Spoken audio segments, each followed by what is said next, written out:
ఎన్నికల ఉపసంహరణ ఘట్టం దాదాపు ప్రశాంతంగా ముగిసిందని అనుకుంటున్న ఒక్కసారిగా ఉద్రిక్త వాతావరణం నెలకొంది. 14వ వార్డు వైసీపీ అభ్యర్థి ఏకగ్రీవంగా గెలిచినట్లు అధికారులు చేసిన ప్రకటనతో టీడీపీ నేతలు మున్సిపల్ కార్యాలయాన్ని చుట్టుముట్టారు. కార్యాలయంపై దాడి చేశారంటూ 18 మంది టీడీపీ నేతలపై కమిషనర్ చిట్టిబాబు ఫిర్యాదు చేయడంతో పోలీసులు కేసు నమోదు చేశారు. కాగా శాంతియుతంగా నిరసన తెలిపితే కేసులు పెడతారా అంటూ మాజీ మంత్రి అమర్నాథ్ రెడ్డి పోలీసులపై ఫైర్ అయ్యారు. మున్సిపల్ కార్యాలయంపై దాడి చేశామన్నది అవాస్తవమన్నారు.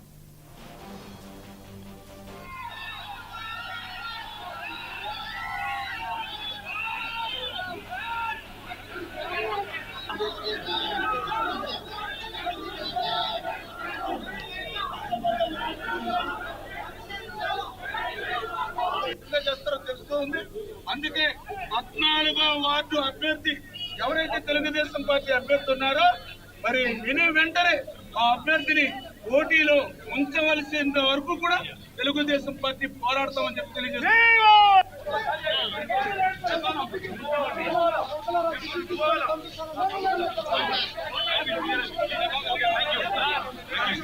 నియోజకవర్గంలో ఎప్పుడు ఈ ప్రాంతంలో ఇటువంటి సంఘటనలు జరిగినటువంటి సందర్భం లేదు.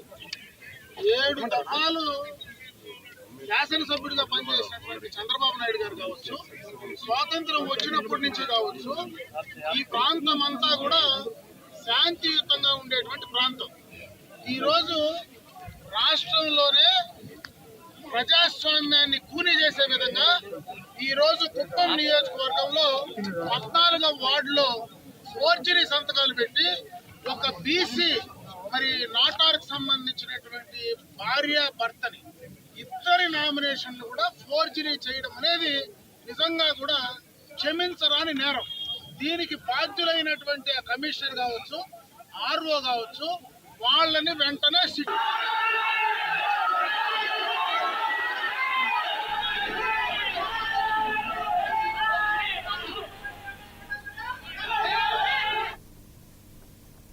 కుప్పం పిఎస్లో టీడీపీ నేతలపై కేసు నమోదు.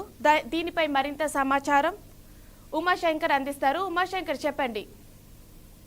స్పందన నిన్న రాత్రి నుంచి కూడా కుప్పంలో ఉద్రిక్త వాతావరణం అయితే కనిపిస్తోంది. మున్సిపల్ ఎన్నికల్లో దగ్గర పడే కొందికి కూడా ఎక్కడైతే టీడీపీ వైసీపీ సంబంధించినటువంటి నేతలు బాహాబాయికి దిగుతున్నటువంటి పరిస్థితి. ఎందుకంటే ఓవైపు వైసీపీ మాత్రం ఖచ్చితంగా కుప్పం మున్సిపాలిటీలో తమ అభ్యర్థిని చైర్మన్ గా నిలబెడతామని చెప్పి సవాల్ చేసినటువంటి నేపథ్యంలో అదే తరహాలో మాజీ ముఖ్యమంత్రి చంద్రబాబు సొంత నియోజకవర్గం కాబట్టి ఆయన కూడా పట్టు విడవకుండా అంటే ఎప్పుడూ లేని విధంగా కూడా కుప్పంలో ఈ తరహా వాతావరణం అయితే కనిపిస్తుంది. వైసీపీకి సంబంధించినటువంటి ముఖ్య నేతలు అంటే మంత్రి పెద్దిరెడ్డి రామచంద్రారెడ్డితో పాటు ఎంపీలు ఎమ్మెల్యేలంతా కూడా కుప్పంలోనే తిష్ట వేసినటువంటి పరిస్థితి. 25 వార్డులకు సంబంధించి అన్ని కూడా ఏకగ్రీవం చేస్తామని చెప్పి కూడా ఓవైపు సవాల్ ఇచ్చినటువంటి నేపథ్యంలో అదే తరహాలో టీడీపీ సంబంధించినటువంటి నేతలంతా కూడా అక్కడే మకాం వేశారు. మాజీ మంత్రి అమర్నాథ్ రెడ్డితో పాటు ఎమ్మెల్యే నిమ్మల రామానాయుడు, దాంతో పాటు కూడా జిల్లాకు సంబంధించినటువంటి ముఖ్య నేతలంతా కూడా కుప్పంలోనే తిష్ట వేశారు. ఓ రకంగా టీడీపీకి సంబంధించినటువంటి అభ్యర్థుల్ని బెదిరింపులకి పాల్పడటం, దాంతో పాటు కూడా వాళ్ళని కిడ్నాప్ చేసేటువంటి ప్రయత్నం కూడా చేస్తున్నారని చెప్పి కూడా టీడీపీ ఆరోపిస్తున్నారు. ఏదైతే అభ్యర్థులకు సంబంధించినటువంటి సంతకాలు ఫోర్జరీ చేసి అక్కడ ఏకగ్రీవం చేసేటువంటి ప్రయత్నం వైకాపా చేస్తోందని చెప్పి కూడా నిన్న రాత్రి పెద్ద ఎత్తున టీడీపీ శ్రేణులంతా కూడా ఆందోళన దిగారు. 14వ వార్డుకు సంబంధించినటువంటి తెలుగుదేశం పార్టీ అభ్యర్థి సంతకం ఫోర్జరీ చేసి అక్కడ ఏకగ్రీవం అయినట్టు అయితే అధికారులు ప్రకటించారు. దీంతో అక్కడ ఘర్షణ వాతావరణం అయితే ఏర్పడింది. మాజీ మంత్రి అమర్నాథ్ రెడ్డితో పాటు మిగతా ముఖ్య నేతలంతా కూడా ఏదైతే కుప్పం మున్సిపల్ కార్యాలయం ముందు బైఠాయించారు. రాత్రి 1 గంట వరకు కూడా నిరసన కార్యక్రమం కొనసాగుతుంది.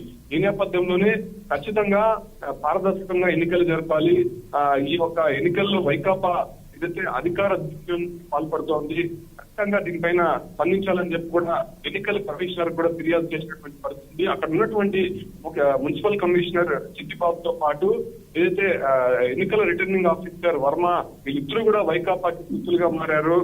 అక్కడ ఉన్నటువంటి వైకాపా అభ్యర్థుల్ని సపోర్ట్ చేస్తూ కూడా తెలుగుదేశం పార్టీకి సంబంధించినటువంటి అభ్యర్థులకు సంబంధించినటువంటి నామినేషన్లు తిరస్కరించేటువంటి ప్రయత్నం చేస్తున్నారని చెప్పి కూడా టీడీపీ ఆరోపిస్తుంది. దీనిపైన చంద్రబాబు కూడా ఫిర్యాదు చేసినటువంటి నేపథ్యంలో చంద్రబాబు నిన్న అయితే ఏపీ ఎన్నికల కమిషనర్ లేలం సాక్షి కూడా ఆయన ఫోన్ లో మాట్లాడినటువంటి పరిస్థితి. ఖచ్చితంగా కుప్పంకి సంబంధించినటువంటి ఎన్నికలు రద్దు చేయాలి, కుప్పంలో వైకాపా అధికార దుర్వినియోగం పాల్పడుతుందని చెప్పి కూడా ఆయన ఫిర్యాదు చేయడం జరిగింది. అయినప్పటికీ కూడా కుప్పంలో ఇప్పటికీ కూడా కొంత ఉద్రిక్త వాతావరణం అనేది కొనసాగుతోంది. పోలీసులు మాత్రం అక్కడ రంగప్రవేశం చేశారు, కానీ పోలీసులు కూడా ఏకపక్షంగా వ్యవహరిస్తున్నారని చెప్పి కూడా ఇటు టీడీపీ నేతలు అయితే ఆరోపిస్తున్నారు. ఇవాళ ఉదయం ఏదైతే బైఠాయించి నిన్న ధర్నా చేశారో వారిపైనంతా కూడా పోలీసులు కేసు నమోదు చేశారు. అక్కడ ఉన్నటువంటి మున్సిపల్ కమిషనర్ ఫిర్యాదుతో మాజీ మంత్రి అమర్నాథ్ రెడ్డి, ఎమ్మెల్యే నిర్మల రామానాయుడు, జిల్లా అధ్యక్షుడు పులివర్తి నానితో పాటు 16 మంది పైన తెలుగుదేశం పార్టీకి సంబంధించినటువంటి నేతల పైన కూడా ఈ ఒక కేసులు నమోదు చేసినటువంటి పరిస్థితి. దీనిపైన అయితే ఆందోళనకి దిగుతామని చెప్పి కూడా టీడీపీ హెచ్చరిస్తోంది. ఎన్నికలు మాత్రం పారదర్శకంగా జరగాలని చెప్పి కూడా టీడీపీ డిమాండ్ చేస్తుంది. మరోవైపు చంద్రబాబు కూడా దీనిపైన గట్టిగా కూర్చున్నటువంటి పరిస్థితుల్లో ఇవాళ రేపు లోకేష్ కూడా పర్యటించేటువంటి అవకాశం ఉన్నట్టయితే తెలుస్తోంది. స్పందన. Right, thank you Umashankar.